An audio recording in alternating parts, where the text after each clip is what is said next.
Bienvenue dans cette dernière partie du chapitre reproduction et numérisation. Alors, pour clore ce chapitre, nous allons nous pencher, je vais y arriver, sur qu'est-ce que mener un projet de numérisation. Alors, en quoi consiste un projet de numérisation?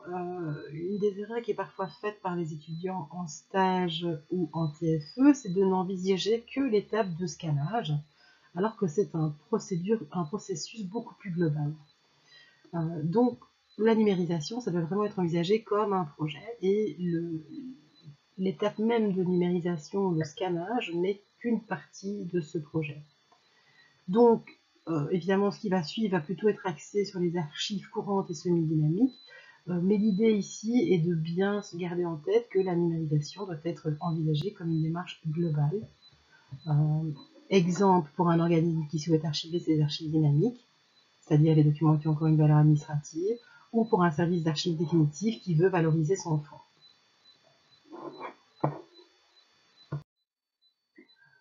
On va d'abord passer par une phase d'étude et de définition du champ d'application. Donc, définir les objectifs, pourquoi veut-on numériser? Ensuite, le cadre légal et les critères de sélection. Donc, qu'est-ce qu'on numérise? Qu'est-ce qu'on peut numériser? Qu'est-ce qu'on a le droit de numériser? Qu'est-ce qu'on doit numériser? Et puis l'étape 3 qui sera le choix d'un système de gestion et de conservation. Donc là, l'idée, c'est de définir et d'adapter le cadre d'utilisation. Lorsqu'on définit les objectifs, les buts et objectifs doivent être explicites et concrets. Donc, exemple, permettre aux usagers de consulter des documents via une plateforme d'accès en ligne. Exposer une partie du fonds sous forme d'expo virtuel. On doit également définir le cadre général dans lequel s'effectue le projet. Et puis surtout se poser la question, est-ce que la dématérialisation est nécessaire? Dans le cas d'archives semi-dynamiques, est-ce qu'on pourra éliminer les dossiers papier à la place? Ou quel est simplement l'apport pour l'institution de cette dématérialisation? Quel est aussi l'impact financier de cette dématérialisation? Donc, le coût de numérisation par rapport au coût de conservation des données, qu'est-ce que ça engendre?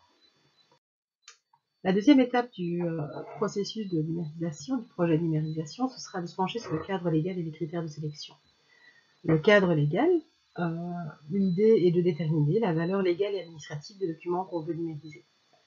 Donc, l'idée est de se demander est-ce dont on a besoin, est-ce que c'est une copie d'utilisation ou une copie de substitution?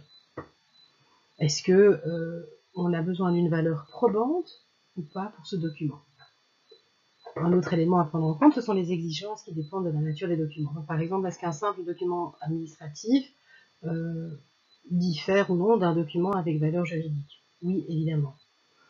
Un autre élément à prendre en compte également, ce sont les droits d'auteur, les lois relatives à la vie privée et tout ce qui concerne la signature électronique. En ce qui concerne les critères de sélection, idéalement, on va numériser un dossier dans son intégralité. L'idée, c'est d'éviter la double gestion. Maintenant, il y a différents paramètres qu'il faut prendre en compte, par exemple la politique institutionnelle, les contraintes juridiques, les difficultés techniques, les copies qui existent déjà, etc. Donc au niveau des critères de base, on va vraiment surtout essayer d'identifier l'importance stratégique des documents, leur utilité fonctionnelle et le rapport coût-bénéfice. Enfin, la troisième étape sera de choisir un système de gestion et de conservation.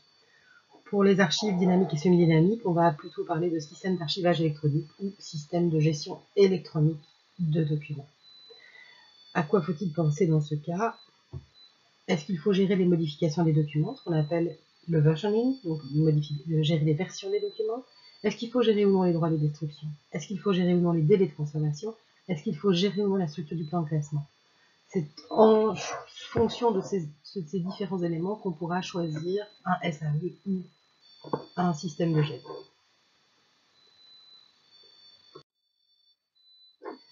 Après ces trois premières étapes, on va passer par la phase d'organisation. D'une part, on va définir le volet technique, donc comment numériser, et puis ensuite, on va piloter le projet, donc comment planifier et diriger tout le projet. Lorsqu'on définira le volet technique, on va évidemment se pencher sur les moyens techniques à disposition. Quels sont les moyens disponibles et quels sont les moyens nécessaires pour faire réussir le projet. Donc, quelles sont les ressources, les équipements, les espaces de travail dont on a besoin et qu'est-ce qu'on a à disposition, et donc en fonction de ça, déterminer à quoi il faut penser, s'il y a des achats à effectuer, etc. Il faudra bien se rendre compte aussi que au niveau des équipements, ce sera aussi fonction des types et formats de documents numérisés. Donc, est-ce qu'on a des A4, est-ce que c'est plus grand, est-ce qu'il y a des négatifs, des microfilms, etc.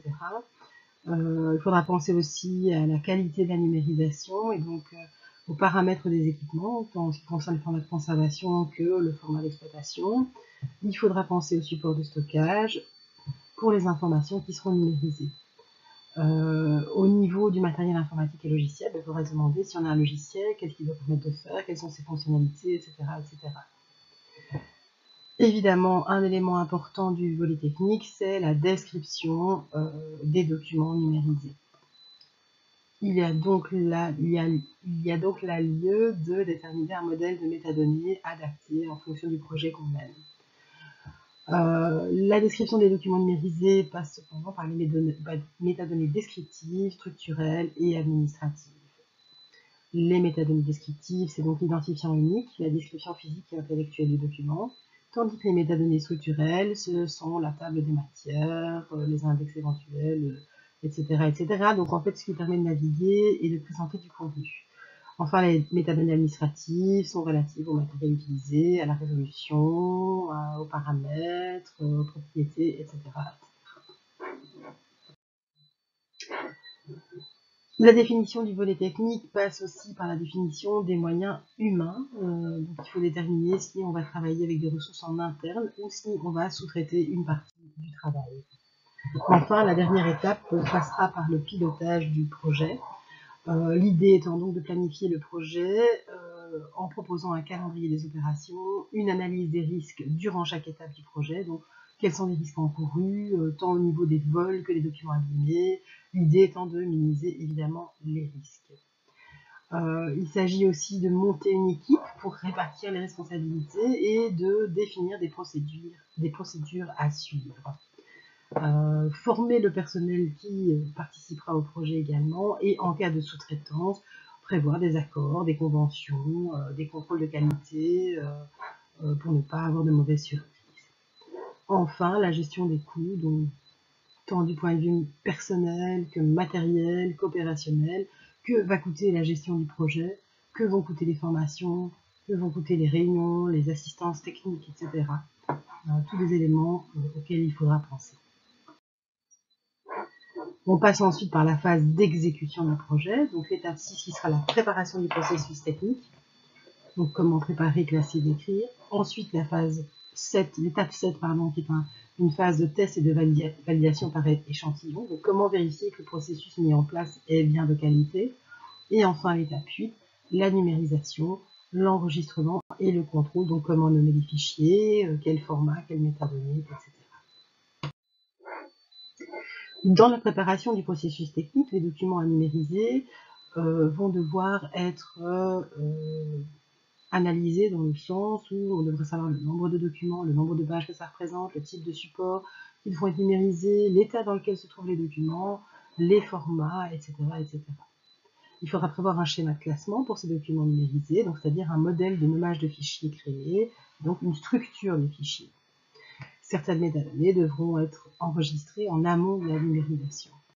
On procédera aussi à une phase de test et de validation sur base d'un échantillon.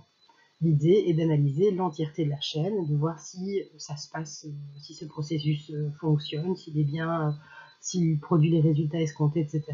On va donc analyser la procédure, on va tester le matériel, on va tester les logiciels, et donc si après tout ça on peut décider que c'est en ordre, eh bien on pourra valider le processus mis en place.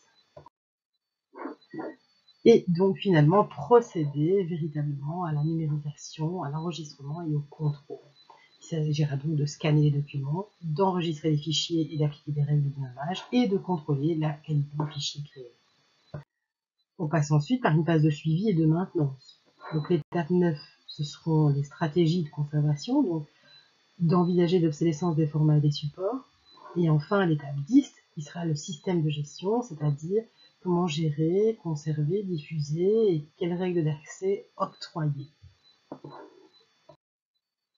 Au niveau de la stratégie de conservation, les supports et les formats sont obsolescents.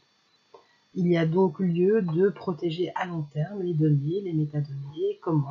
En faisant des sauvegardes régulières sur des sites différents, sur des supports différents, en envisageant la pérennité des supports, en se reposant les questions, en remplaçant des supports en fin de vie, en migrant éventuellement des données, en vérifiant de manière périodique la lisibilité des données, etc., etc. Le système de gestion va lui permettre d'intégrer les données dans un système d'archivage et ou de conservation, donc soit SAE, soit JET. L'idée, c'est de s'assurer de posséder les droits en cas de publication en ligne sur